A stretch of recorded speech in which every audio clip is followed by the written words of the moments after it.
WJG Sports. We journal great. What's going on, everybody? Welcome to the Just Like Bruddas podcast, episode number 64, correct, Micah? Yes, sir. All right. Now, of course, I'm here, I'm your host, Kai Jones, here in Goldsboro, Leica BB, co-host there in Greenville. And we got a very special guest here in North Georgia, graduate assistant. What's going on with you, my man? Nothing much. Hope everything's going well with you guys. Yes, sir. Yes, sir. All right. So, of course, let's get into it, man. You, of course, played high school basketball at Broughton. You know, what was it like, playing there, and how'd you get your start playing basketball?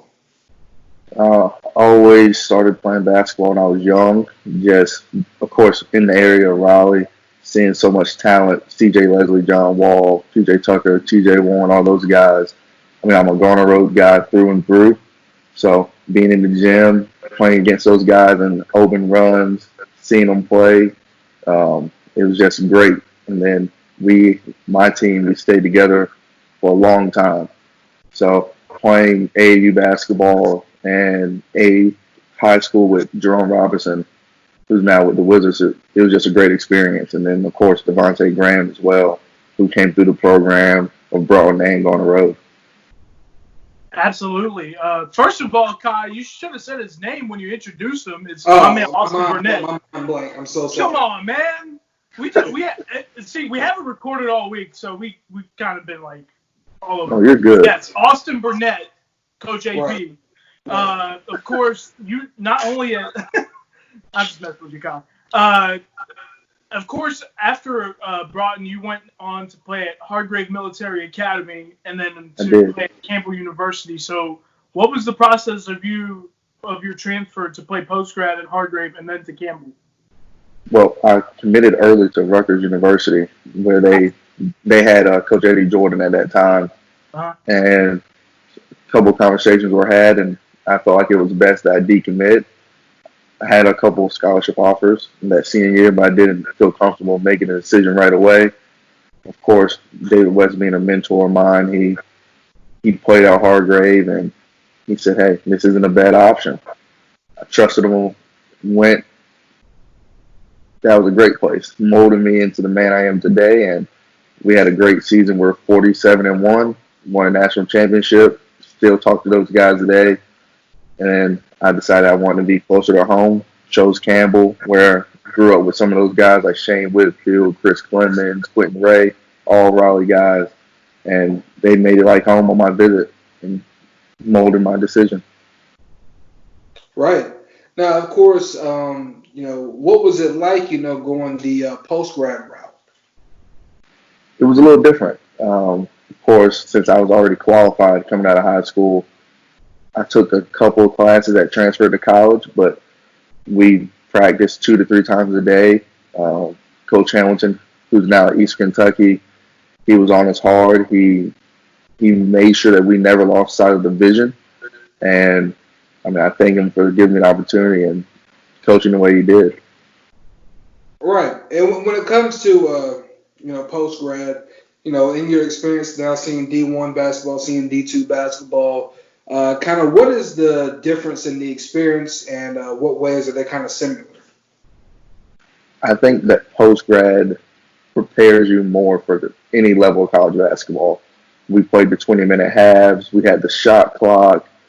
We trained like we were college athletes. And I felt like having that experience, I wasn't in shell shock stepping on campus as a freshman. Absolutely. I really think that post-grad programs of the level of Hargrave and the Oak Hill Academies of the world, teams like that, they kind of gather talent from all over the place and try and get them acclimated to the college game. And it's kind of been like post-grad has kind of been a trend for high school student athletes that are not sure if they're like ready to play Division I just yet or are still trying to look for that college offer, whether it be at any level. Absolutely. I had some teammates that they were seniors in high school, and They just didn't necessarily know where they wanted to go, but they knew they wanted to be prepared more for the college level. I mean, they've had great careers so far, like Braxton Beverly, Derek Funderburk, both at NC State. They've been having great careers there. Yep. Right. For kids who are considering it, when do you think is, what type of situation do you think is best if you are going to go that post-grad route? I think the biggest thing is saying if you're going post-grad, just making sure they're established and knowing the situation is going to fit you. You don't want to go and, per se, just sit the bench and not get the best experience playing-wise.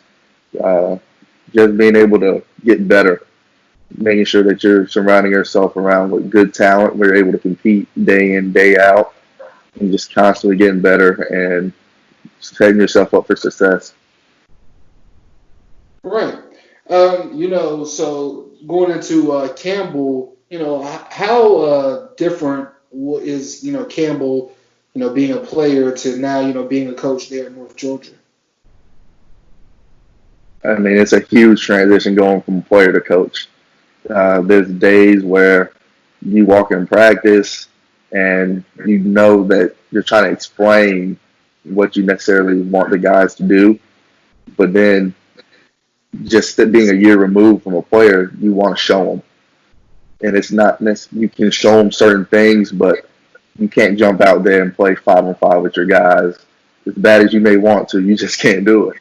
So just being able to making sure I can verbalize what needs to be done or expressing certain things the right way. Right. You said that you dealt with a lot of injuries while at Campbell.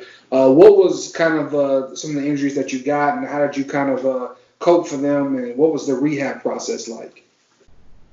1 year I broke compound fracture in one of my legs. That rehab was extensive, and I was able to come back. But then, right when I was about to be fully cleared, I ended up losing a cartilage, tearing my meniscus, and a couple partially tearing some ligaments in my opposite knee.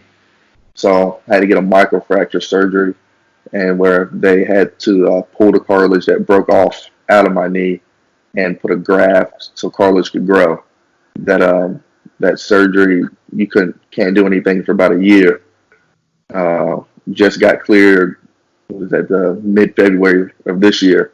So from there, just being able to sit down with some of the coaches at Campbell, and they knew I wanted to coach, and going ahead and teaching me certain things like synergy and sports code. And my teammates, I mean, they trusted me as a basketball guy. A couple of teammates allowed me to do some player development stuff after practice at night, early mornings. And, I mean, I think it helped me a lot. Right. Obviously, that had to be a tough time for you, but was it good to have those coaches and your teammates just be there for you every step of the way, and as a way of getting you back into the swing of basketball? Oh, yeah. I mean, it was huge. A couple of guys, they would come to me during the game like, hey, what do you see? And I think just hearing that day in, day out, whether it was practice, a game, coaches just asking me, hey, what do you think we should do here in practice? Just asking my opinion, I think, helped me push through when times were tough. Do you think that the injuries kind of made you a better, more prepared for your coaching because, you got the chance to still be involved with the game but not be in the game? I think it did. Just sitting on the sideline during games and practices, just seeing it from that different view.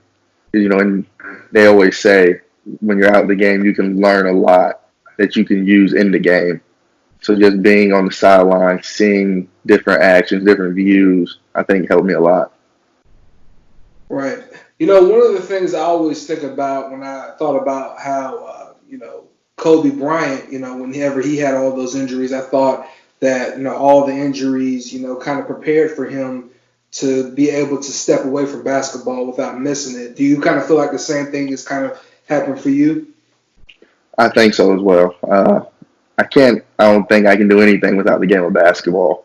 So being able to stay with it and being on this side and still using my voice to mentor young adults and teaching them the things that I was able to be taught, I think it's great. To transition to North Georgia, what was your first year like as a graduate assistant out there?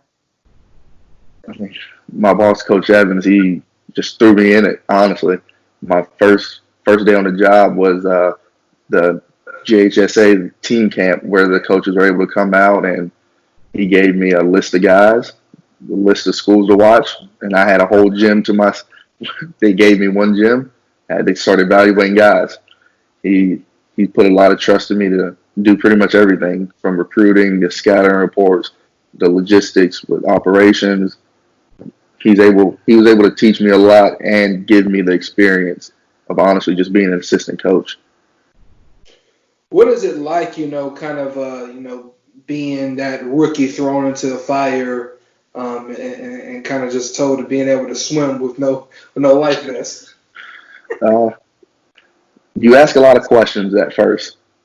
You quickly learn the dumbest question is the one that's not asked. So you don't want to make any mistakes. You always want to be perfect in what you do. But then, of course, we're human. We're going to make mistakes. And just knowing that you can fix those mistakes and just learn from them is the best thing. Right. Now, of course, what was the on-court success like for you guys this year? We were projected, honestly, to be 10th or 11th preseason. And going into that last week, we were in a big 4-team tie for 5th place in league, and we were happy with that success. And we fell to 8th and had to go to number 1 Pembroke to start the tournament, but we were projected to not make the conference tournament. And for us to inherit a whole bunch of guys that we didn't recruit, that only had 1 year left, and to have them buy in and just beat adversity and make it that far, we were happy as a staff.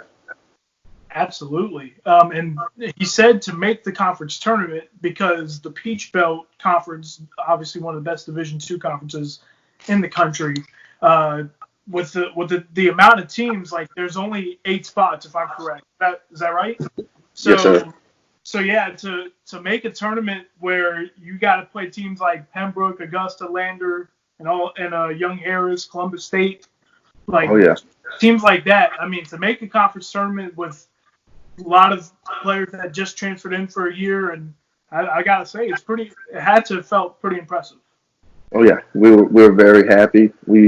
Of course, we feel like we could have won a couple of games here and there that would have put us in a better position to go further in the tournament. But looking back at it, people didn't think we would be there. And knowing that we were able to coach our guys there, showing that we believe in them, and them going out and just playing as hard as they possibly could, which got us there.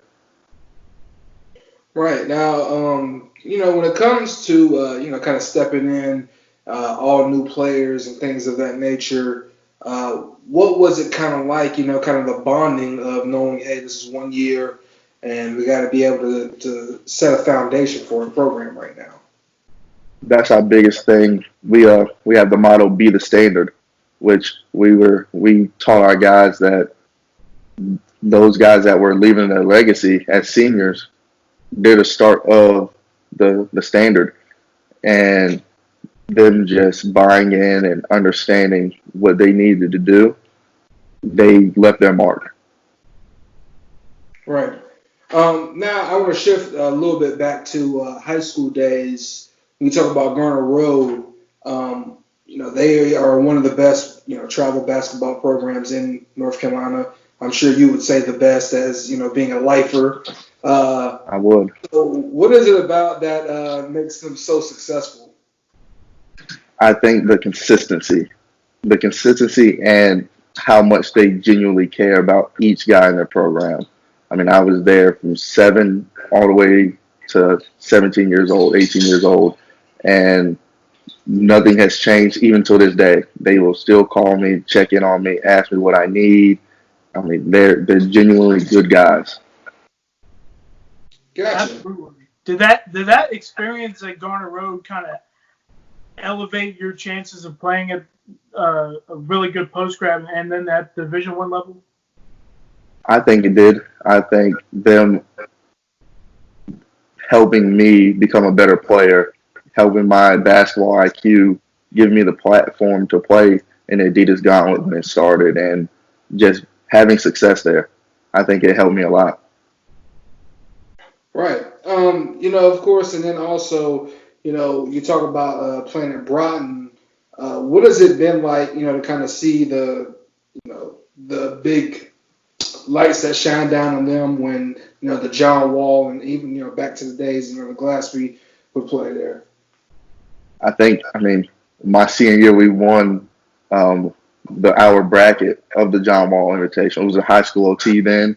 Yep. I mean, that was the first time in, I want to say, maybe 80 years for the school. And I was not able to go back as a player due to our game schedule. So going back and as a coach this past year recruiting, I mean, all the memories come back, seeing Coach Stevens, who's now the athletic director, and just seeing all those guys that were having fun and that got to experience it. It's just surreal. Right. Of course, when it comes to the John Wall, how crazy is it that, the school that you played at, you play there every day, every year, to see wow, everyone comes here and this is kind of, our tradition. I mean, it's great. Of course, you hear some of the things like home court advantage, the refs are going to go for you guys, but it was never the case because there was plenty of times where we were the team, say the double bonus, and they only had 2 fouls. But I mean, it's just crazy to think about how so many people, the line that wraps all the way down to Chick-fil-A. I mean, it's just insane. It's insane to see it. Luckily, I don't have to go through that as a media guy. At least not. Oh, that's a flex right there, Micah. But actually, the experience in 2018, I probably had to go through that because I told the story before to a lot of people that I actually got caught sitting. Well, I accidentally sat in Broughton student section, not knowing it was their student section. So I had to stand through when they played Julian Newman and Downey Christian. I had to stand that entire game just to see the game. And I was getting made fun of by all the media guys who were sitting up on the second level, eating pizza and just writing about the game. I'm just get me up there. So the last guy was up there, and then that's all it was. But yeah, the John Wall, of course, is just an incredible experience. I think the craziest thing is though, from my senior year, of course we won it. We played our rival Millbrook in the championship game. That's right, legendary. And then we played them 2 weeks later as the second time in conference.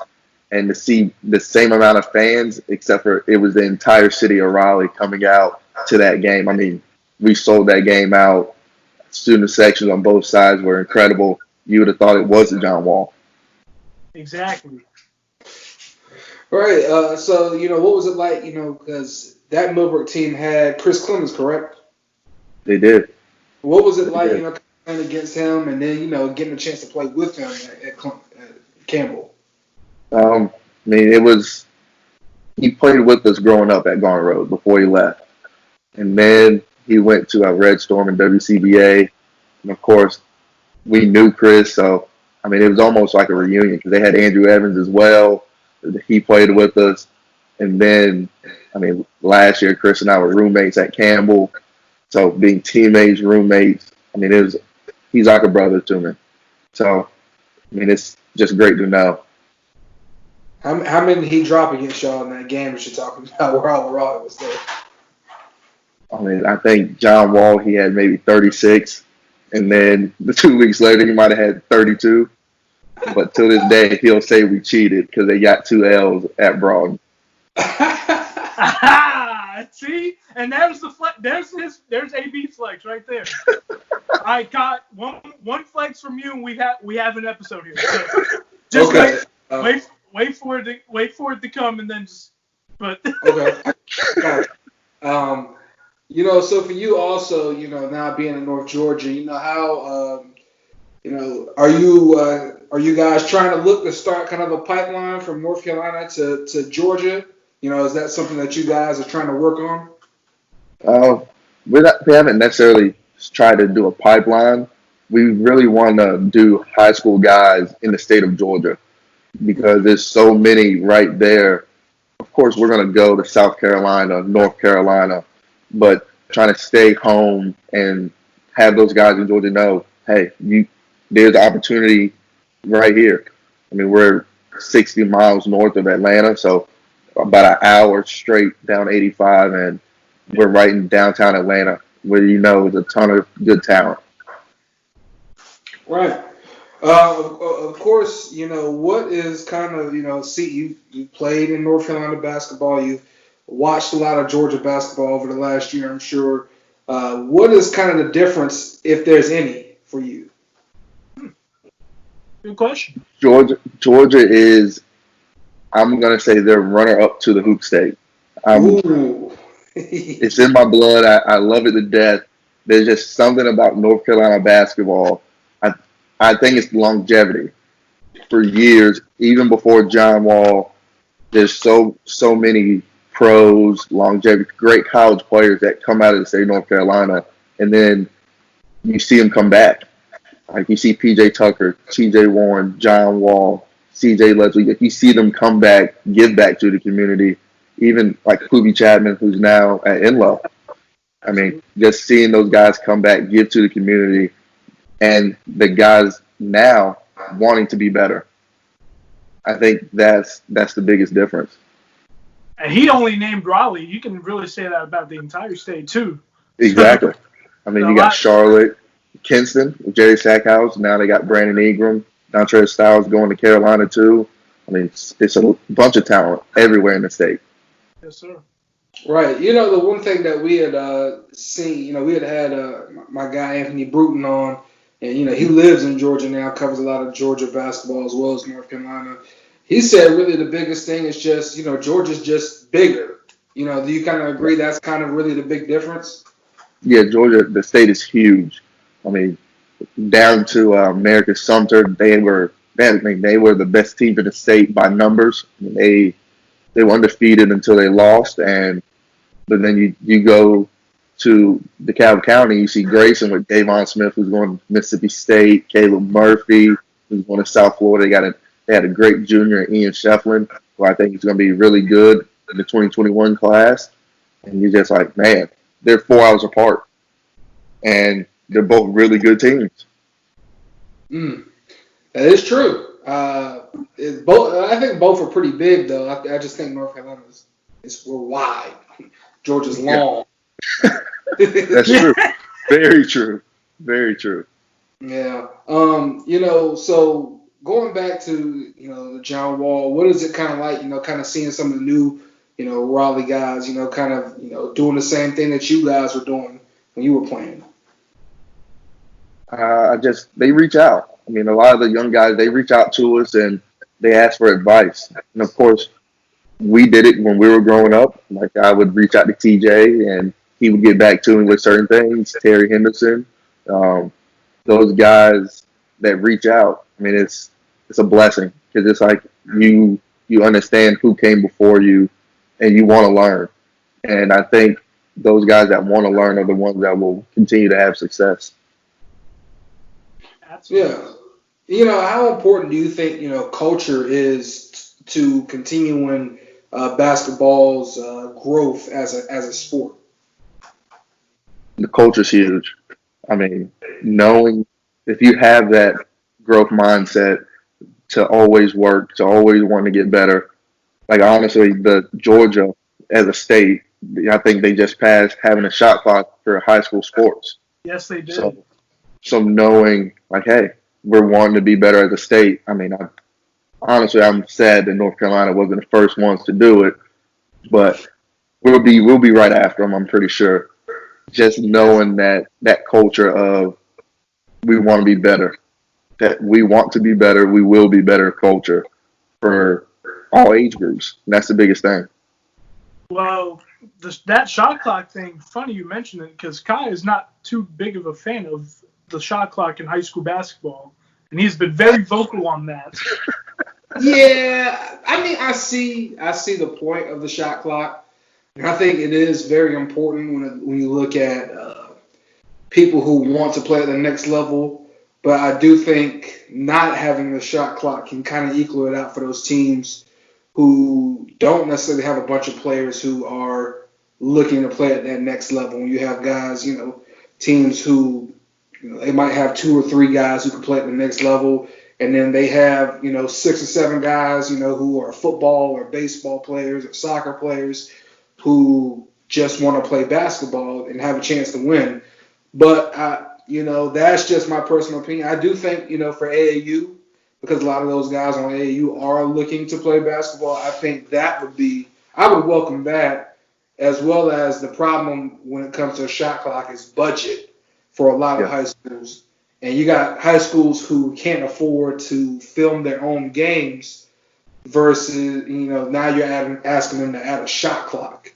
And they can't even, get film on their guys to help those guys get to that next level. So that's where I think where the disconnect is, because also, too, you look at it, they would also probably have to pay somebody, to operate the shot clock.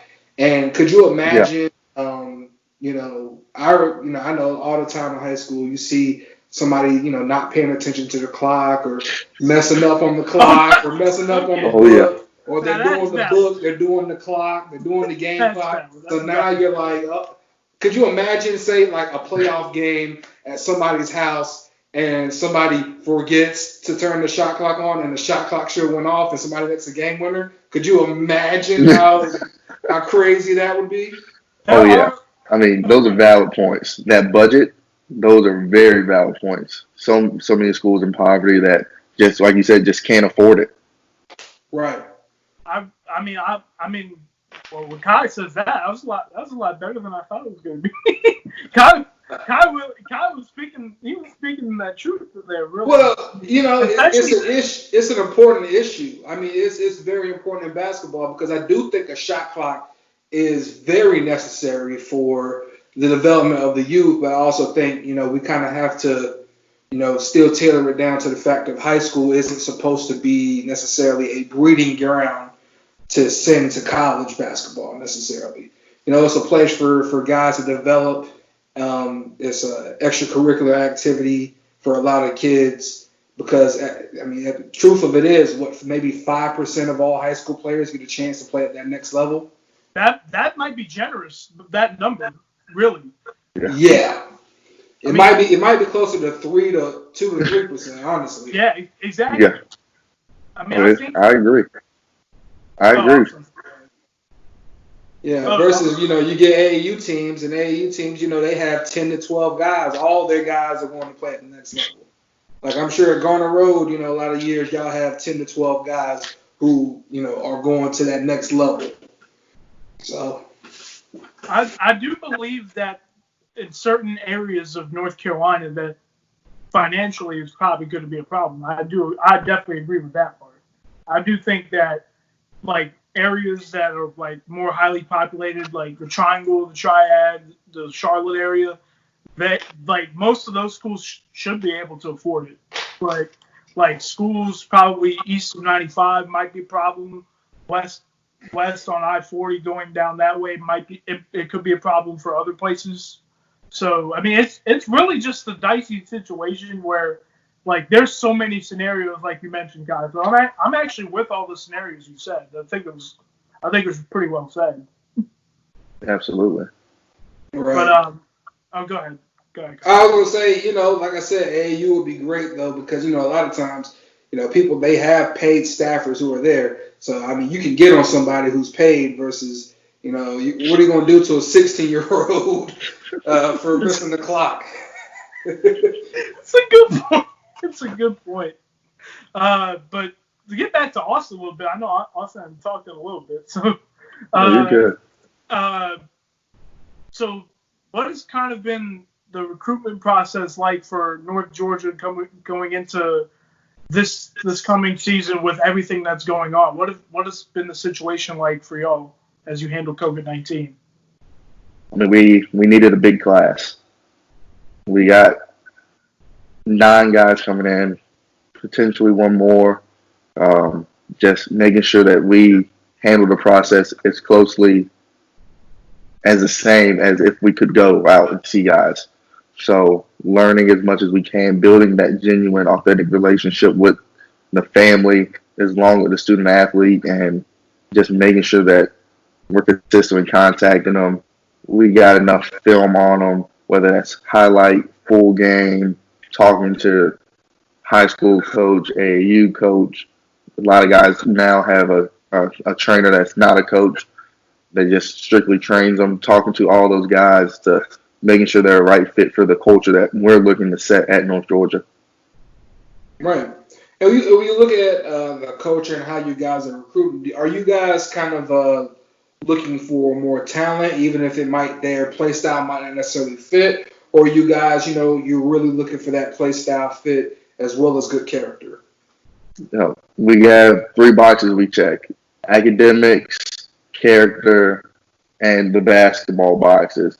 We looked for the best player for the positions that we want. Of course, we look for a lot of versatility. So if you can play multiple positions on both ends of the ball, that's tremendous. We're a higher academic school in the state of Georgia, so making sure that the academic side is taken care of as well, because we want guys to graduate college. We want them to come in, have success on and off the floor, and of course, just that character piece as we're looking to build our culture. And that, by the way, that academics, character, basketball, that's in order, I'm sure, correct? Oh yeah, it is. But of course, we see basketball first. Right. Of course. I mean, yeah. You got to see the basketball first, and then after that, you'll talk about it and see how the transcripts look. Oh yeah.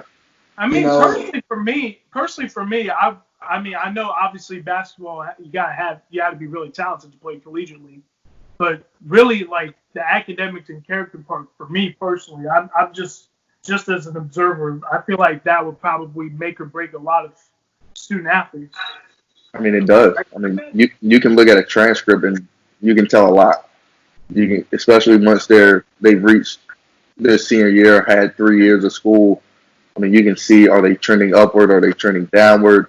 Are they ambitious? You can see so many different things just from looking at their transcript. And then, of course, still talking and communicating with that student athlete and their family and guys and girls in their life. You can learn so much. Absolutely. I really believe that. I really agree with everything you said, Austin. I think it's kind of just about really building up. You got to have a really good image around not just coaches and your teammates, but like just like community in general. I think if people speak glowingly of you on and off the court, then you're gonna have a good chance to play collegiately. Yeah, I think sometimes some student athletes coming through high school or even the junior college or prep school, they just forget it's a small business. It's a big business, but it's also small. Just about everybody knows everybody. You can just about somebody that knows someone that can connect you to that student athlete that can tell you even more about them off the floor. Right. Absolutely. I'd say in the basketball, they always say the 7 degrees of separation. I'd say it's more like 4 or 5, really. I mean, that's just how small it can be. And, you being offensive or mean or not, taking calls from one coach could, completely damage your reputation with another coach. Absolutely. And then it's a chain reaction. Like it's kind of like if pretty much any slip up is going to cause a chain reaction to where coaches are going to be like red flag, So yeah, you want some coaches, they'll put up with a couple red flags, but you want as minimal as possible. If you have none, that's the best type you want. Right. Absolutely. I've had some basketball coaches tell me they just whenever they invite college coaches in, sometimes they'll walk out for the littlest of things. So it's really important just to kind of stay in that lane of trying not to make any of those mistakes. I mean, I've left a high school game this year. Kid was very good, but he his attitude off the floor, just he wasn't a team guy. I mean, you see everybody else on the bench standing up, celebrating. I mean, he's just sitting back, feet crossed. Too cool. Nobody wants a guy that's too cool. That means you're not gonna work hard, most likely. Yeah.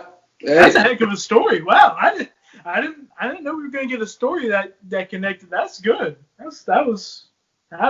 See, there's a perfect example of if you're not a high character guy, coach is gonna be like, let's go get some. Oh yeah. Yeah, I've seen some coaches say they'll walk out on guys just because of the way they're dressed. Oh yeah. I've heard some stuff like that too. It's really a slippery slope, and for you at North Georgia, what is the campus life kind of like there? So there's a couple of campuses, but we're the main central hub, the only residential campus. We have about 5,000 residents on campus, but there's so many apartment complexes for students to live off campus as well. It's a very diverse school. We're one of the senior military institutions, similar to like Virginia Tech. They have generally the huge ROTC, but it's not a military school where if you are in it, you can go in as a ranking officer. So you see a bunch of cadets. They do a whole bunch of different training. We have Blackhawks that sometimes land on campus, which is really cool. Our guys they have great relationships with their professors, with other students, with all the other sport teams. It's almost just our own community, but it's a big community. Right. And, one thing too, for guys who are looking for college and they try to send those emails and things like that, how important is the reconnaissance by the players to kind of help recruitment? I think the biggest thing for the emails are really the grammar. We've gotten so many emails where it's not properly formatted. The grammar's just terrible. If you tell me you have a highlight attached, I hope you actually have it attached, because if you don't have it attached, I can't watch anything. Of course, having an active phone number, that way, if it works out, everything's aligned, I can contact you. I think just the small details, which goes back to basketball, you always want to pay attention to those small details. So I think everything goes hand in hand. Did you have an experience like that where someone just forgot to attach the highlights? Yeah, I did. Right, because I know, you colleges have been getting, thousands of emails, since, COVID has broken out. What is that kind of like? How do you kind of pick and choose which ones you look at? Do you look at all of them and kind of just scan them real quick, or what's the process for you guys? I think first and foremost, of course, we get those emails and we check them daily, watching the highlights. Of course, if it doesn't work out, you try to respond to everyone, but the volume is so high, you're going to forget something. Once you respond, you try to clear it if it's not a fit for you. But I think the biggest thing is reaching out to these high school coaches, these AAU coaches, like, hey, this is what we need for this 2021 class. This is what we may need left for 2020. Do you have anybody? Can you send us some type of film? Can you put us in contact with this type of guy? And, of course, through recruiting for 2020, you get guys already. They may catch your eye for that 2021, 2022 class. So you're starting to build your list already anyway for guys that you can check out once the high school season comes, hopefully. Right. Now, of course, one of the things I always hear about is the recruiting board. Is that kind of like a real thing, or is it just now like a Google Doc, or do y'all actually have like the real draft boards? I've heard of some schools, they still have the board. We have an Excel sheet where we have our guys listed. we may print it out so each coach can have a hard copy, but we use Excel and try to keep our stuff organized. Okay, we're in the 21st century here, coaching now. Oh yeah, oh yeah. Well, all right. Leica, you got anything else you want to ask Coach Burnett? I think this was a heck of an interview. First of all, Austin, thank you very much for being with us, man. Austin actually requested on with me like out of the blue, and I was just like, yeah, let's do it. So it's easy. It is easy to be on this show, and Austin was very kind enough to take the time. Oh, yeah. So, Coach Burnett, thank you very much. We appreciate Thank you man. guys for having me. Austin, where can they find you on social media, man? Twitter is Coach A Byrne, and I mean, I follow back. That's the biggest thing. Just making sure you build those connections. Yes, sir. Before we end the show, if you're watching on YouTube, thank you for watching, and thank you everybody. We've reached the 1,000 subscriber milestone, and we cannot do it without the entire support of the WJG sports coverage area and surrounding areas. So I'm sure Kai echoes the same sentiments where we say thank you very much. Of course, you can find this. It'll be on YouTube, of course, on Anchor as well, and other podcasting platforms. And you know where to find myself and Kai on social media, so give us some follows. So this has been the Just Like Bruddas podcast, and thank you very much for watching. We'll see you guys again soon.